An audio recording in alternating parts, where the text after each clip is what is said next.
nessa parte aí da parte esotérica, né? Na igreja evangélica, você pode falar qual era o estilo? Porque a gente tem a igreja evangélica mais tradicional, a mais ortodoxa, tem aquela que é do reteté, tem a pentecostal. Qual que era o segmento que você participava? Olha, já participei de várias diferentes. Comecei na Assembleia, a do véu.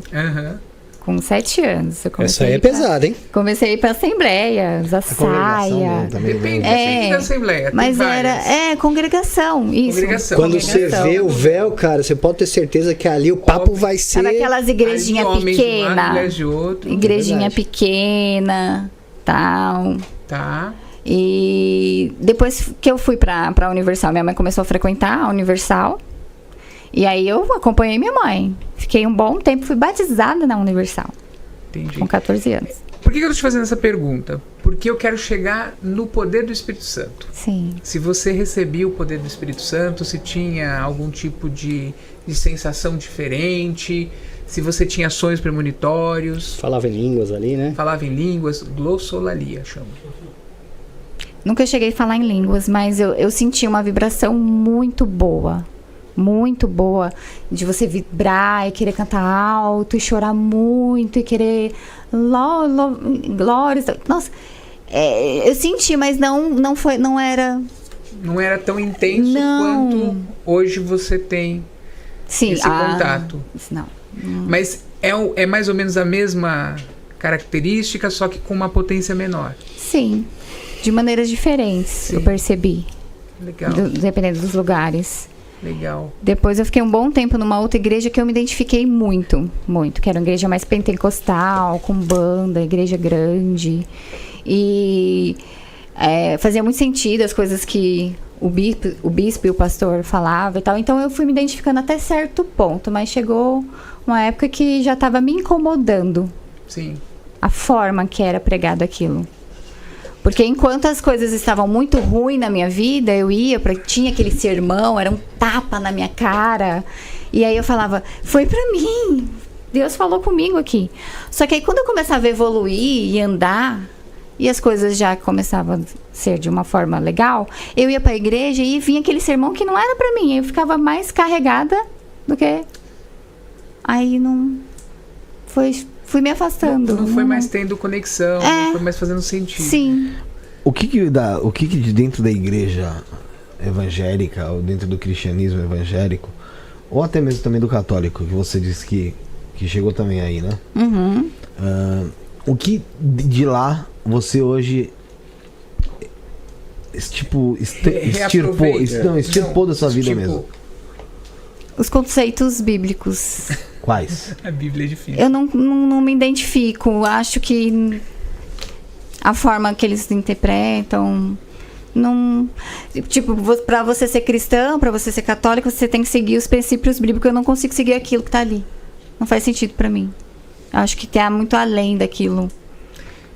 Então é uma coisa que...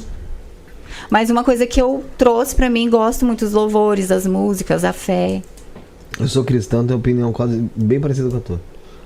O conceito bíblico em si, eu acho que ele é, de certa forma, muito preconceituoso, muito limitante realmente. Uhum. E eu acho que, assim, vem do meu achismo, e se eu estiver achando errado, infelizmente, e for do jeito que tá lá, não serei salvo. Sim. Mas assim, eu não consigo entender como que um Deus vem só para um grupo de pessoas e não vem para outro grupo. Porque a Bíblia não foi escrita para todo mundo, ela foi escrita Sim. para judeu. Sim, mas assim, então, como é pregado esse tipo de situação, esse tipo de coisa lá, eu me apeguei na situação do quê? De ensinamento de Cristo. Uhum. É muito parecido com o que o Caio Fábio fala. Inclusive ele vai estar aqui dia 29. Sobre você fazer o contrário do que muitas vezes até ali a própria Bíblia prega. Sim. A Bíblia prega em alguns pontos para você retaliar o seu inimigo, o seu oponente de maneira devastadora, para você não ter pena. Existe ali que você não tem pena nem dos filhos, nem das mulheres, de nada deles. No livro de Juízes conta que os hebreus, eles entravam nas cidades, queimavam as casas, matavam as mulheres, as crianças e os animais. E Jesus não tinha isso com ele, e ele também não fazia acepção de pessoas. Exatamente. Essa acepção de pessoas que criaram dentro da religião chamada cristianismo, não foi Cristo que criou. Cristo não criou o cristianismo. Falo isso aqui muitas vezes, né? Então, falaram, mataram, assassinaram, estupraram, detonaram em nome de Cristo.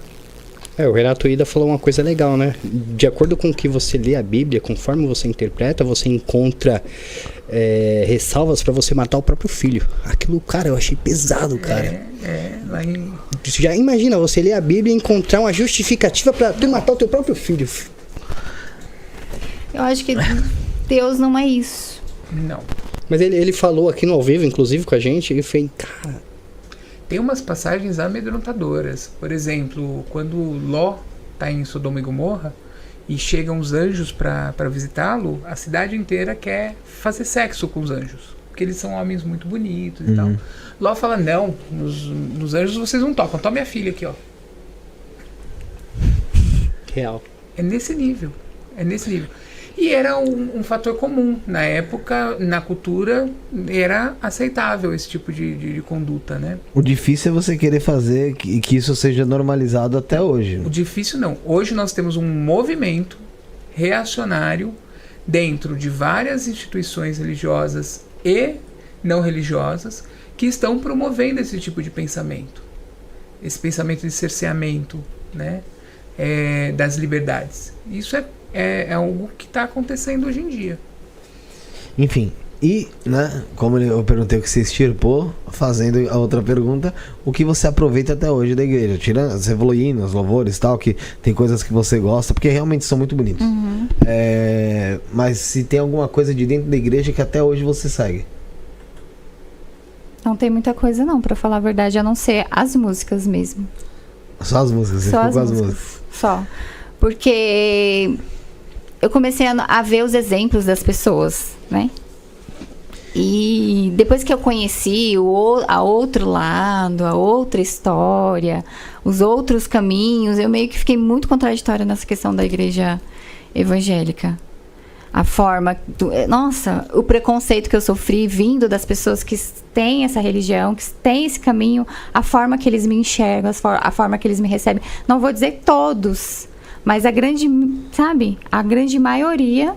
Eu sofri preconceito dentro do meu trabalho por jogar ao mundo que eu estava cultuando a Umbanda, contar o que aconteceu de bom comigo referente a isso. E eu fui retalhada pelos evangélicos. Tem uma situação que é muito engraçada. E é uma situação ocorrida com a minha irmã. Teve uma época que a gente fez umas canecas do programa e tal. E uma dessas canecas ficou com a minha irmã. Eu dei pra minha mãe, pra minha mãe e tal. E minha irmã pegou e levou pro trabalho. Pra usar lá no trabalho dela. E havia um pessoal com a caneca e tal. E assim, no início quando ela começou a trabalhar nesse lugar, ela levava pão. Às vezes o pessoal comia no café da manhã, levava as coisas. Ninguém comia nada do que ela levava. Mas presta atenção, não é porque ela era de Umbanda nem nada, que a minha irmã é cristã. É porque eu tinha o programa, o pessoal sabia que o programa era caneca e achava que eu era um baita de um macumbeiro, eles falavam. E assim, e mesmo Nossa, que não fosse, toca. e mesmo que fosse, você vê como é que é o preconceito e a ignorância espiritual. Sim. Nossa, nem me fala. Ela é tremenda, porque assim, o próprio cristão também às vezes vai lá e pragueja alguma coisa, e muitas vezes a pessoa fala, não, mas cristão tem perigo. Não, qualquer pessoa tem perigo. A intenção vale muito. Sim.